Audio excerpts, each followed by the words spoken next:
Hey, good evening, everyone. This is Chris Carter here at Nerds Again. This is Crack a Pack, I believe, episode 6. And over the last couple of months, as addicted as I am to Magic, I have not opened a single pack of Oath of Gatewatch. So I am extremely excited to be opening this live here on camera. And yeah, I kind of can't wait anymore. Let's just get in there and see what we get. Alright, so starting off, I have not drafted this set, so my opinions on what is good in draft versus what isn't is probably going to be pretty suspicious, so take that with a grain of salt. Eldrazi Aggressor, it's a 3 mana, has haste as long as you control another colorless creature. It's a 2/3 for 3, which isn't bad, but I don't think it's the power level of a first pickable card, but we'll come back to that later. Dazzling Reflection, you gain life to target equal to target creature's power. The next time that target creature would deal damage this turn, prevent that damage. Yeah, that's not first pickable. We're just going to skip right past that. Alright, so I'm playing a deck that plays 4 of Slip Through Space right now. It's a Storm Chaser Mage deck, so I'm kind of familiar with this one. You might want to... These will probably wheel, I would imagine, so you're going to pick these up later. If you're in a blue aggressive deck or a blue X aggressive deck, you're going to want 1 or 2 of these because they replace themselves at worst, so... or cantrip at worst. See, now, the draft, the big dumb green creatures always just, I love them in draft for some reason. But in this format, I'm not sure if it's any good. But again, another one that I think we're going to come back to. Kozilek's Translator. Devoid, pay 1 life, add a colorless mana to your mana pool, only activate this once each turn. Again, I haven't drafted this set. I don't know how viable this deck would be in a limited format.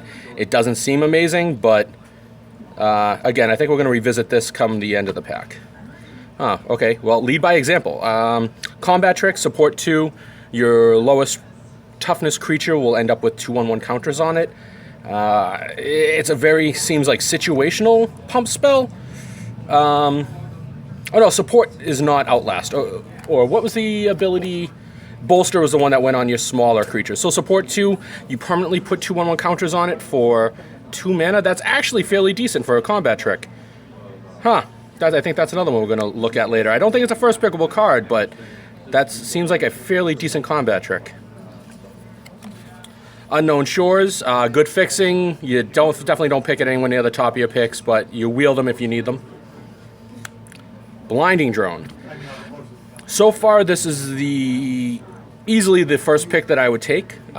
2 mana, take 1 waste to tap any creature. It lets you get past big things. It lets you lock down big things.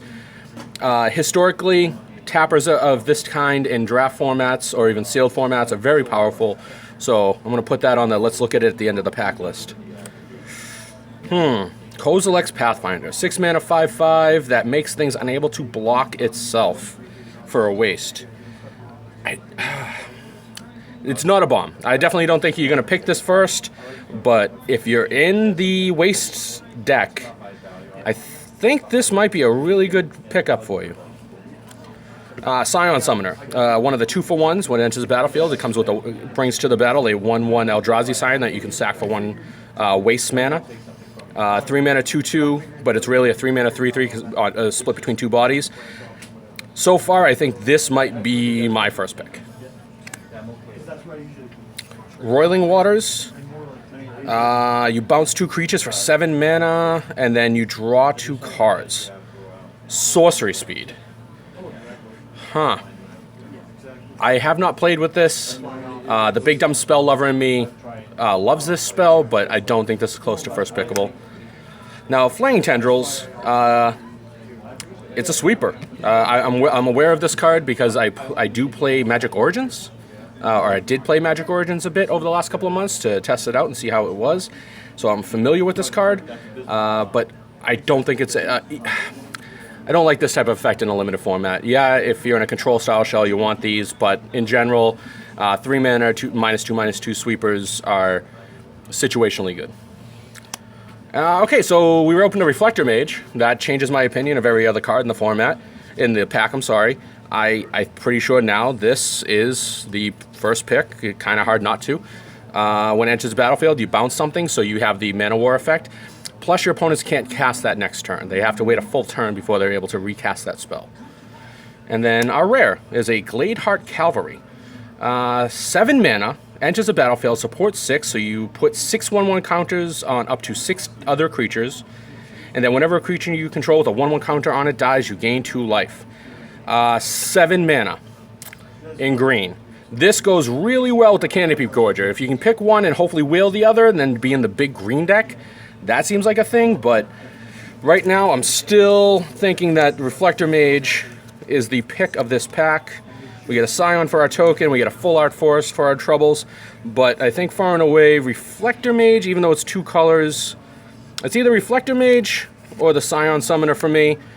But I really think, just because I've never drafted this set and I'd want to play with Reflector Mage, I would probably pick Reflector Mage first. All right, that's our Cracker Pack number 6. We'll see you again tomorrow. Have a great day.